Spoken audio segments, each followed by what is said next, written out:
তো hello guys, welcome back to my channel. তো সেই দিন ছিল জন্মাষ্টমী, অর্থাৎ শ্রীকৃষ্ণের শুভ আবির্ভাব তিথি। তো আমি দর্শন আরতির জন্য মালা আর ফুলের মুটুক সব বানিয়ে নিচ্ছিল। তারপর দেখো আমরা রাধা মাধবের খুব সুন্দর করে শৃঙ্গার করে নিই এবং দর্শন আরতি করে নিই।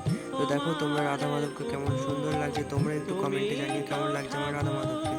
তো তোমরা যেগুলো দেখতে পাচ্ছ যে রাধা মাধবের সাইডে সাজানো এবং ফুলের মুকুট, ওগুলো সব কিন্তু আমার নিজের হাতেই বানানো এবং আমি নিজেই সাজিয়েছি এগুলো।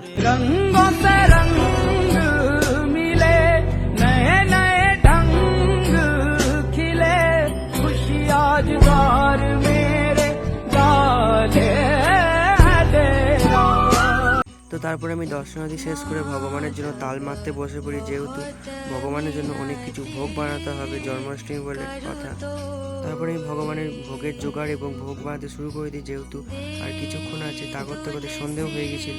তো তারপর ভগবানের মহা অভিষেকের জন্য আমি জোগাড় করতে শুরু করে দিই। এখানে অনেক রকমের ফলের রস আছে, যেমন আপেল, বেদানা, নাশপাতি, অনেক কিছুই ফলের রস ছিল। আমি এবং কিশমিশ, কাজুর মালা বানাতে শুরু করে দিই ভগবানের মহা অভিষেকের জন্য। তো ভগবানকে আগেকার ড্রেস চেঞ্জ করে মহা অভিষেকের জন্য ভগবানকে তৈরি করি।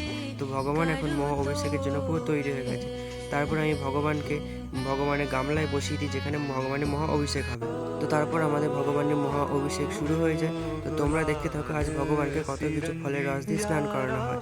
তো রাধা মাধবকে এখানে অভিষেক করানোর জন্য অনেক কিছুই ছিল, যেমন দুধ, ঘি, মধু, আপেলের রস, ফলের রস, এগুলো কিন্তু সব আমি নিজের হাতেই বানিয়েছিলাম।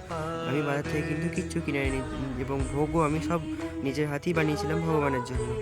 তো তোমরা এখন দর্শন করতে থাকো ভগবানের মহা অভিষেক। আমি যেহেতু মায়াপুরে শুরু হয় অভিষেক, তারপরে আমি অভিষেক শুরু করি বাড়িতে।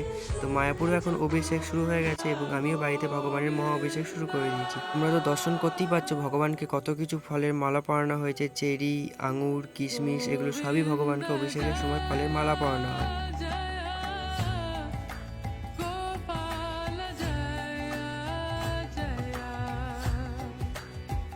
তারপর আমাদের ভগবানের অভিষেক শেষ হয়ে যায় এবং আমাদের শুরু হয়ে যায় ভগবানের মহাপুষ্প অভিষেক।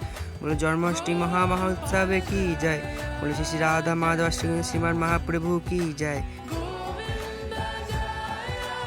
তো ভগবানের অভিষেক শেষ হয়ে যাওয়ার পর ভগবানকে কত সুন্দর লাগছে না দেখতে। আর সত্যি সত্যি কথা বলতে আজকে দর্শনার্থীর সময় না ভগবানকে খুব সুন্দর লাগছিল, আর এখনও খুব সুন্দর লাগছে। আমি তো চোখ ফেরাতেই পারছি না ভগবানের দিক থেকে। তো ভগবানের মহা অভিষেক শেষ হয়ে গেলে আমি ভগবানকে আবার নতুনভাবে শৃঙ্গার করি এবং ভোগ লাগানোর জন্য প্রস্তুতি নিই এবং আরতির জন্য প্রস্তুতি নিই। তো দেখো আমার ভগবানকে কত সুন্দর লাগছে অভিষেকের পরে শৃঙ্গারে।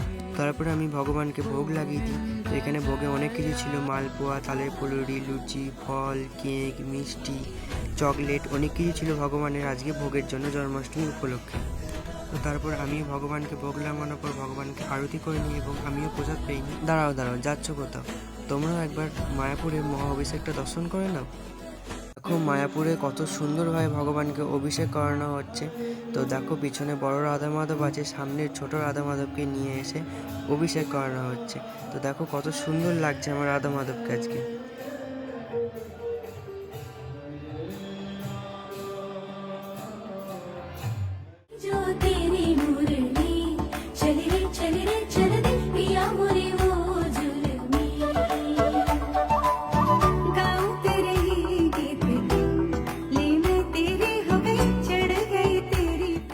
এটা হচ্ছে পঞ্চতত্ত্ব ভগবানের নাইট ড্রেস। তো পঞ্চতত্ত্ব ভগবানকেও দেখো কত সুন্দর লাগছে না আজকে আমার গৌরাঙ্গ মহাপ্রভুকে, নিত্যানন্দকে। বলে জয় হে পঞ্চতত্ত্ব ভগবান।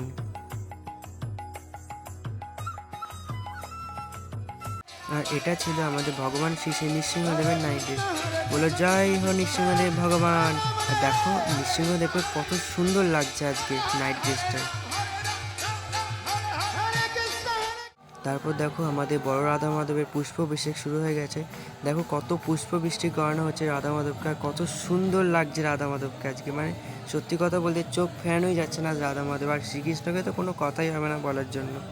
আর দেখো কত সুন্দরভাবে পুষ্প অভিষেক করানো হচ্ছে রাধা মাধব এবং অষ্টসখীকে। বলো শ্রী শ্রী কৃষ্ণচন্দ্র ভগবান কি যায়, বলো শ্রীমতী রাধা রানী কি যায়, বলো জন্মাষ্টমী মহোৎসব কি যায়, বলো মহা অভিষেক কি যায়।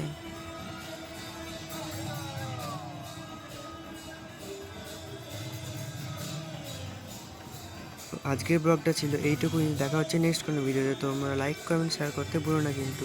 আর আমি রাধাষ্টমীতে যাচ্ছি মায়াপুর, যারা যারা দেখা করতে চাও চলে এসো মায়াপুরে।